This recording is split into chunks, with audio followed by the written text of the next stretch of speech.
O que está além da morte? Talvez o hindu possa reivindicar a reencarnação. O muçulmano fala a respeito de um paraíso onde ele vai habitar. O ateu afirma que não existe nada.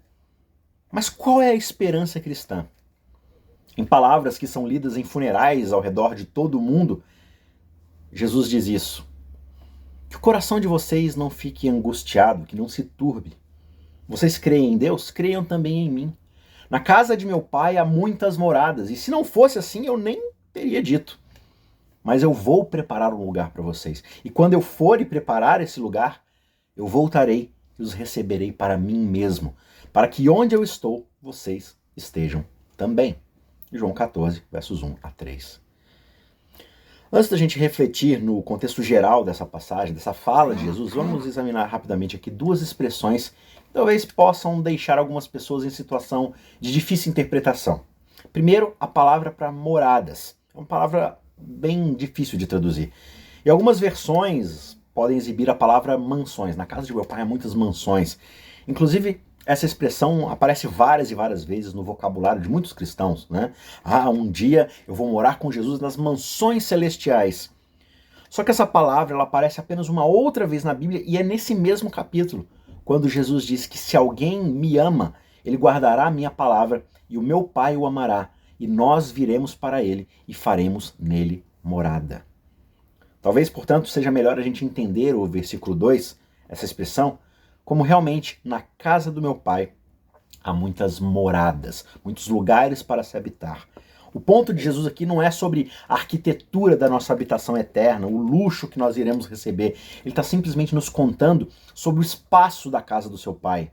Na casa do pai sempre existe espaço para mais um. Uma outra frase que pode dar uma impressão errada está aqui no verso 3.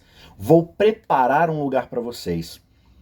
Isso aqui não se refere a reformas celestiais, onde Jesus está quebrando tijolos e ampliando espaços. Ele tem que fazer lá os nossos quartos, deixá-los prontos, né? Contratar pedreiros celestiais e tudo mais.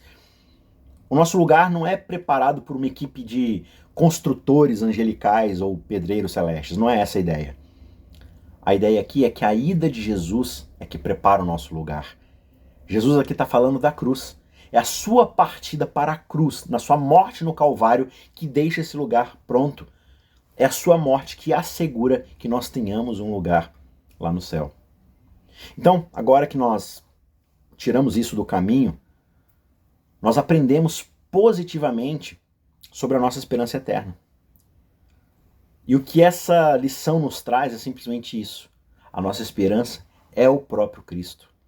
Eu voltarei e os receberei para mim mesmo, para que onde eu estou, vocês também estejam. Aqui está todo o propósito da vinda de Cristo. Ele é aquele que estava com Deus desde o princípio. E o verbo grego aqui coloca mais literalmente que Cristo estava no Pai desde a eternidade. Ele contempla o seu Pai e é sempre atraído para ele, vendo e contemplando o seu rosto e descansando no seu peito, no seu colo. Portanto, o que é de fato a salvação? Salvação é ser atraído pelo Espírito de Deus para o Filho de Deus que nos leva para onde Ele está, que é o colo, o peito do Pai. Como ele ora lá em João 17, 24, Pai, a minha vontade é que onde eu estou também estejam comigo os que o Senhor me deu, para que vejam a minha glória que o Senhor me conferiu, porque o Senhor me amou muito antes da fundação do mundo. A vida eterna é algo que começa no exato instante em que confiamos em Cristo. Só que ela só vai ser consumada em plenitude, face a face, quando nós o virmos naquele dia. E esse destino é o destino de estar com Jesus. E, portanto, é participar da sua vida de comunhão amorosa com o Pai no Espírito. E como será isso? Bem, João 13 já nos dá essa boa imagem. Uma boa refeição, bons amigos, um bom vinho. As pessoas estavam ali relaxando ao redor da mesa. E no meio disso tudo, um homem parecia ainda mais relaxado do que os outros.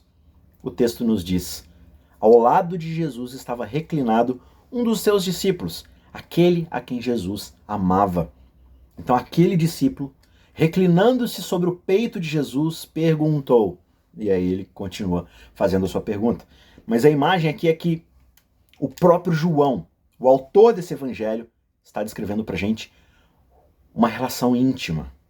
Ao contar a história, ele se lembra exatamente desse detalhe de se inclinar para trás contra o peito de Jesus, ouvindo sua batida de coração, ouvindo sua respiração. João era um dos discípulos mais jovens e talvez o mais jovem de todos eles, e ele se autodenomina o discípulo amado. Claramente ele se sentia completamente à vontade com Jesus, encostado de costas em seu peito. Jesus havia acabado de lavar os pés dos discípulos, e agora esse discípulo estava ali, aprendendo sobre o seu pai. E porque era Páscoa, eles estavam todos ali cantando ao redor daquela mesa de jantar.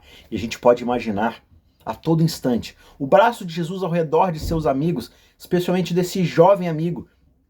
E enquanto João se inclinava de volta sobre Jesus, ele sabia que poderia encontrar descanso, paz, boas-vindas no peito do seu amigo Jesus. Jesus é aquele que tem para nós descanso eterno, paz, e que nos acolhe no peito do Pai. Aqueles poucos minutos ao redor da mesa de jantar são exatamente a imagem da nossa esperança eterna. Aqueles amados de Jesus são convidados a descansar em seus braços, enquanto ele mesmo descansa seguro nos braços do seu Pai. Nenhuma outra visão da vida eterna se aproxima da esperança pessoal que o cristão possui.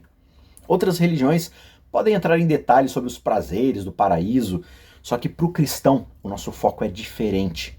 Cristo é a nossa vida. Ele é a nossa esperança. O que quer que o futuro nos reserve, esse é o coração e a essência de tudo. Uma alegria calorosa, pessoal e festiva na companhia de Cristo, o nosso amigo e esposo celestial. Portanto, mais uma vez nas palavras de Jesus, não se turbe o vosso coração. Ou seja, que o coração de vocês não fique angustiado. Tenham esperança de que onde eu estou, um dia vocês também estarão.